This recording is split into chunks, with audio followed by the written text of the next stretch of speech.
screamed out, Shut down. shoved aside. That was my final family dinner. My name is Elena Hart, and from wherever you're watching this, stay with me. Because I need to ask you something. Has your own blood ever looked at you like a stray dog they couldn't wait to chase away? That's exactly what it felt like.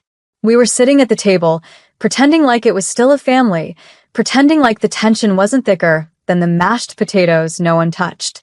My sister, Brielle, slammed her glass down so hard, water spilled across the lace runner.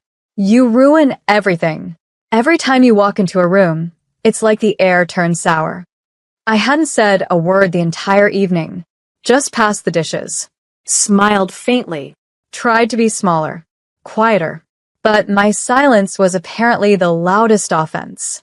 Mom didn't even blink. She just folded her napkin and said, She's right. You're exhausting, Elena. You bring nothing but guilt and need. Always needing something. Just go. I blinked slowly, like maybe I misheard. But then Dad, who used to be my only anchor, reached for the remote and turned on the news. No one even looked at me, like I wasn't a daughter or a sister, just a burden whose exit would make dinner taste better. So I stood up, picked up my bag, and walked out the front door of the house I had secretly been helping keep afloat, paying off bills, forwarding half my paycheck, keeping the lights on when their pride couldn't admit they needed me.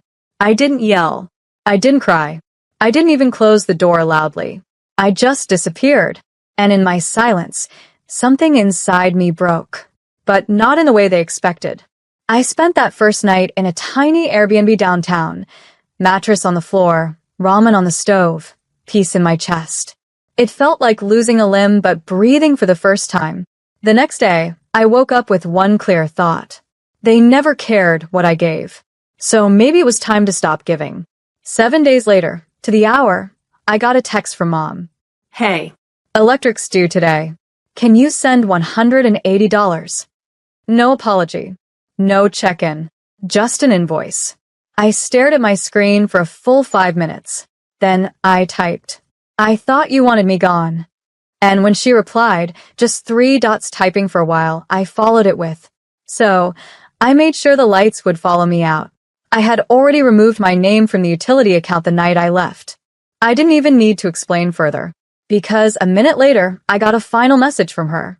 Elena, what did you do? I didn't reply, but I knew she'd figured out the moment the fridge clicked off and the TV went dark. There's a strange kind of power in being erased, because once you're no longer expected, you're free to stop sacrificing. They never asked where I was, never wondered if I was okay. But when the power went out and the heating died and the internet stopped working, suddenly I wasn't invisible anymore. 3 days after I stopped paying, I heard through a cousin that my sister Brielle had posted on Facebook. Anyone know how to fight back utility companies who mess up your account? Our power got cut off out of nowhere. Not even a warning. I laughed, because there had been so many warnings. They just never saw them because they never saw me. You see, while Brielle and Mom were sipping wine and slandering me behind closed doors, I was the one filling the gaps. When the mortgage fell behind, I called in the payment. When the water bill was overdue, I wired the cash quietly. When the car broke down, I gave Mom my own. No, thank you. No, we're proud. Just silence until I dared to stop giving. And suddenly they noticed the hole I left behind. Aunt Celia called me next. Sweetheart, your mom's worried sick. The house is cold, Brielle's furious, and your mom's too embarrassed to ask for help. But you know she didn't mean what she said. Families fight. I closed my eyes and whispered into the phone. She didn't fight me. She banished me. She was upset. So was I. But I didn't ask them to leave my life. Aunt Celia went quiet, then said, They're saying you're being dramatic, that you're making them suffer on purpose. I almost laughed, because for once they were half right. It wasn't about revenge. Not really. It was about balance. If I wasn't welcome in their lives, then neither was my effort, my money, my time, my loyalty. On day 10, I got a voicemail from Brielle. Her voice was tight, angry. You could have told us you were taking your name off stuff. This isn't funny, Elena. Grow up. Mom's health is acting up from the stress. If anything happens to her, that's on you. I stared at the phone. No apology. Just blame. Still. I almost replied. Almost. But then I remembered her yelling, "Get out of our lives," like it was a prayer. And I realized she never meant to say sorry. She just wanted control back. I started documenting everything. Screenshots of payments I'd made, receipts, text messages. I stored it all in a private Google Drive folder labeled "The Cost of Being Disposable." Not for them. For me. To remind myself that I wasn't crazy, that my kindness had receipts. And now, so would their regret. By week 2, the lawn grew wild. The mail piled up. They posted a passive-aggressive GoFundMe titled, "Help a mother and daughter save their home." I didn't donate, but I watched. And I waited. Because I knew what was coming. And this time, I wouldn't be the one paying the price. When you stop holding up a collapsing house, people finally hear the creaking. But it's never gratitude that follows. It's panic. The messages kept coming in bursts. First silence, then guilt, then threats, then desperation. One night I got a text from Mom. "Elena, please. The water's off now. We're boiling snow. Just send what you can. Don't do this to us." Don't do this to us? I read that line over and over again. Like I hadn't spent 3 years cleaning up behind them, scraping my own dreams to dust so they could live in comfort. Like I hadn't walked in from my 12-hour shifts, only to find her feet up on the couch, sipping wine, watching soap operas while my paycheck kept the walls from falling. And now I was the one doing this to them. A week later, a neighbor posted on the local Facebook group, "Does anyone know what's going on with the Hart family? Their front porch light has been off for days, and I saw someone delivering notice papers." I didn't comment, but I watched the replies. Heard the daughter left. The younger one's always been entitled. Sad. The mom used to be so kind. I almost laughed at that last one. Kind? She once told me I had a failure face at 17, said I should just get married instead of chasing college. And when I did get into university on scholarship, she rolled her eyes and said, "Don't come crawling back when you realize books don't pay rent." But it was my rent money that had been keeping her lights on. I checked the bank account I used to wire money from. The automatic payments were all shut off. Every last one. I wasn't being cruel. I was being honest. They'd made it clear I wasn't family anymore. So I stopped acting like I was. Meanwhile, I was learning to breathe. Really breathe. I picked up hours at a co-working space. Started teaching coding workshops for women trying to leave toxic jobs. For the first time in years, people were thanking me, saying I mattered, telling me I was brilliant, not burdensome. One night, my old boss, a woman named Ms. Clark who had once mentored me during an internship, messaged me out of the blue. "I heard what happened at home. I just wanted to say, if you ever want to pitch that app idea you told me about, I have 3 investors interested in female founders. Let me know." I sat with that message for 10 whole minutes, then typed, "I'd love to." That night, for the first time in forever, I slept without grinding my teeth. Back at their house. I knew what was coming. Mom and Brielle had spent years building their kingdom on my quiet shoulders. And now that I'd stepped out from underneath, their throne was rotting. They kicked me out like garbage. But I rose like fire, quiet, hot, and unstoppable. Not with vengeance. With vision. 3 weeks after I left, I walked into a small conference room inside a glass tower downtown. I was wearing the same blazer I'd bought from a thrift store 2 years ago. But now I wore it like armor. Ms. Clark introduced me to the 3 investors with a smile. "This is Elena Hart. She's developing a platform for remote caregivers and home managers, the ones who hold families together but never get seen." They nodded politely until I spoke, and then they listened. I pitched the app I'd once scribbled in a notebook between overnight shifts and grocery trips. An app that helps women track, manage, and bill the invisible labor they do, cooking, cleaning, budgeting, the unspoken jobs that held households like mine together until I walked away.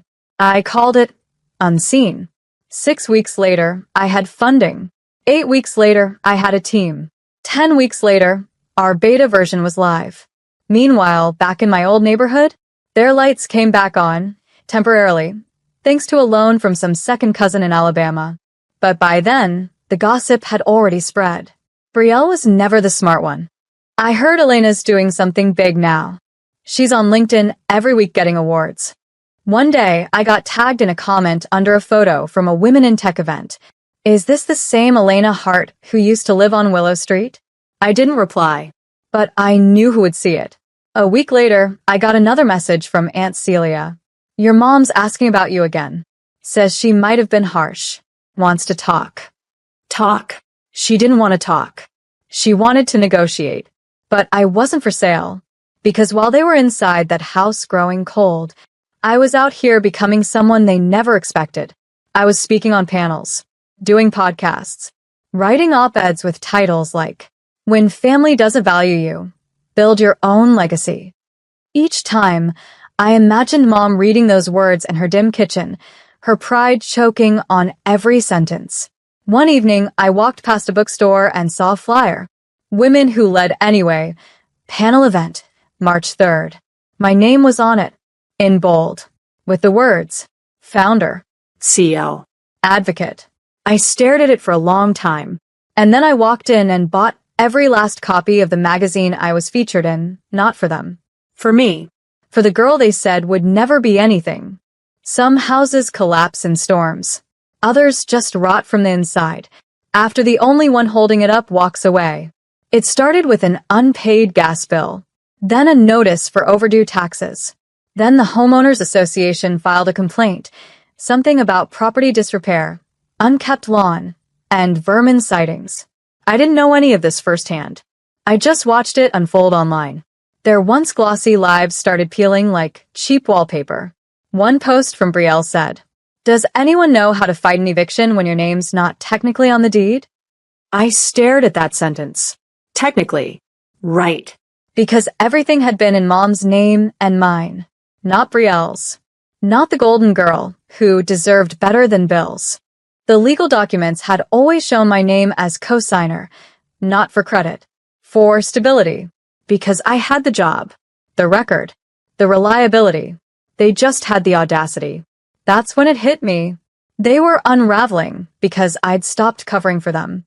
Not because I'd sabotaged them, but because I'd stopped saving them. Then the foreclosure letter came.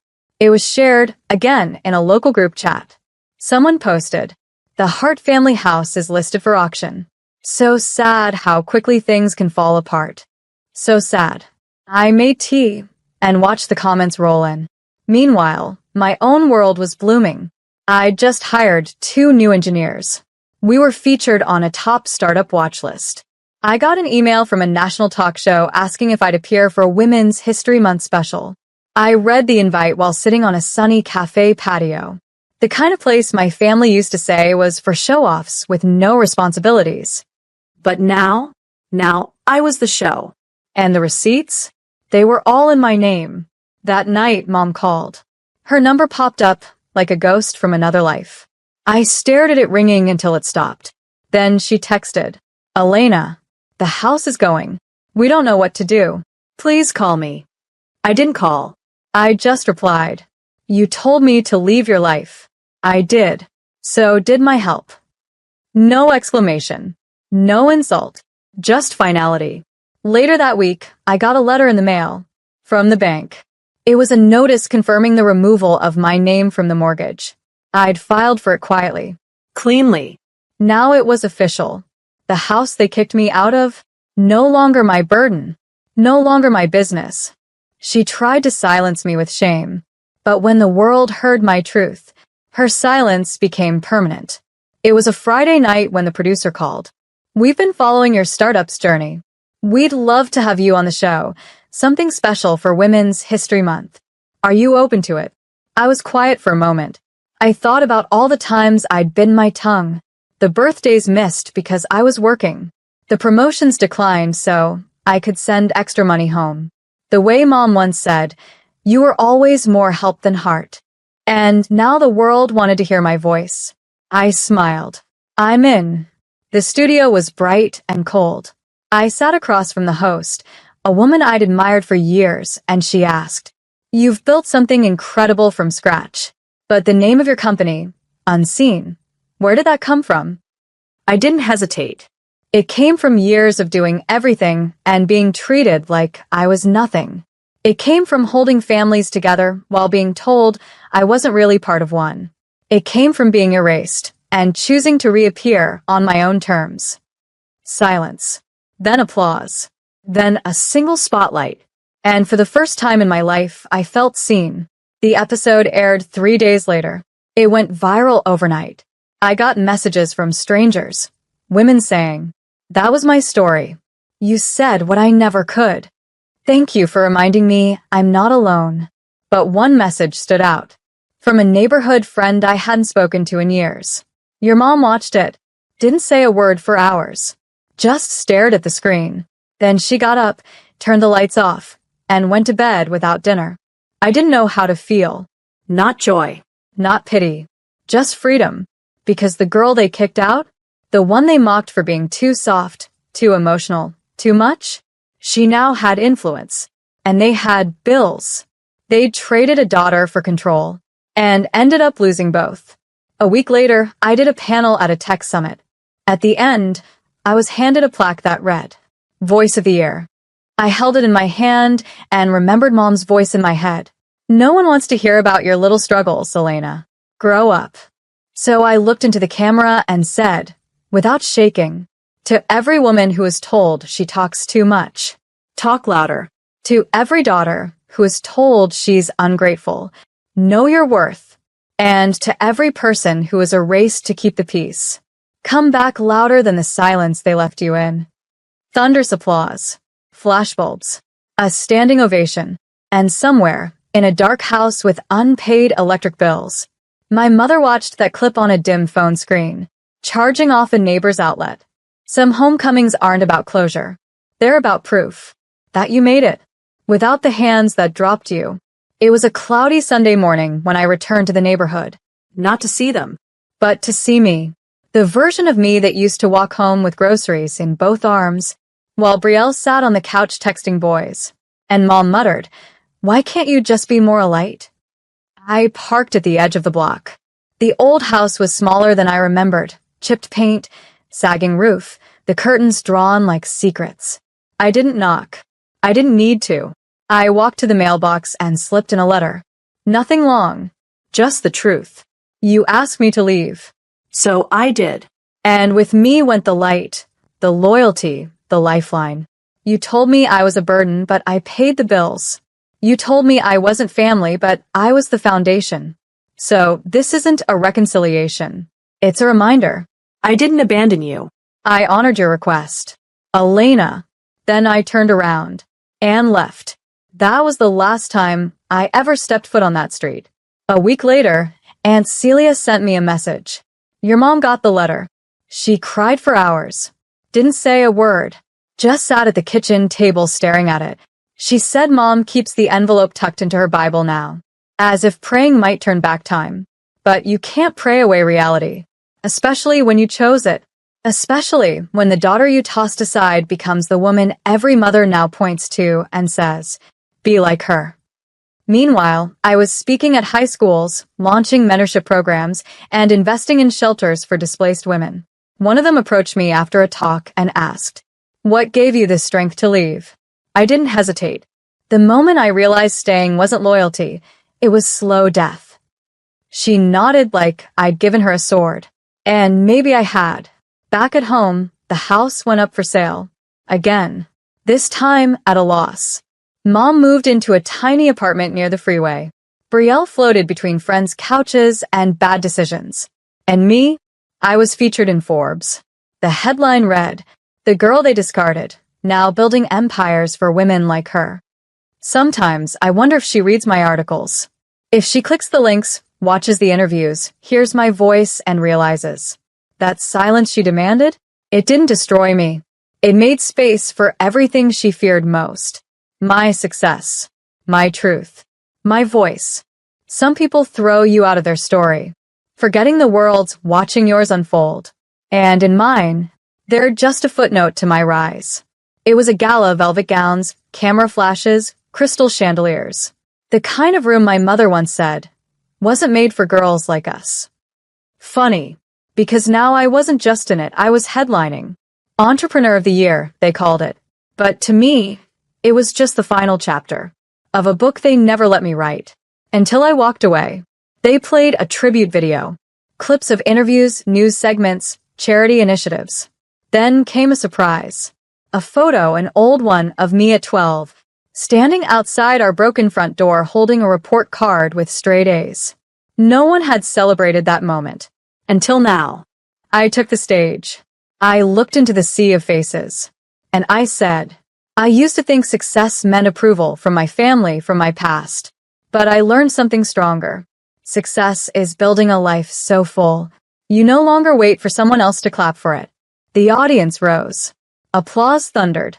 But I was thinking about a woman miles away, sitting in a dim apartment, surrounded by silence and unpaid bills, watching me on an old TV, borrowed from a neighbor. Mom. The camera panned to the plaque in my hands. Elena Hart. Resilience. Reinvention. Revolution. She once said I brought nothing but trouble. And yet, here I was, funding education for girls like me, opening shelters under my foundation's name, changing lives with the same hands she said were only good for holding burdens. I didn't call her. I didn't send the footage. But I know she saw it. How? Because that night a florist told me, we got a delivery request from a woman who couldn't afford the full arrangement. She just wanted a single white rose sent anonymously. I didn't need a card. I knew who it was. And I didn't send anything back. Some wounds don't need stitches. They just need space to stop bleeding where no one cared. Final narration. They screamed for me to leave. And when I did, the silence echoed louder than their words ever could. They erased me from their home, but I became a name their world would never forget. And the girl they discarded? She didn't come back for revenge. She came back untouchable.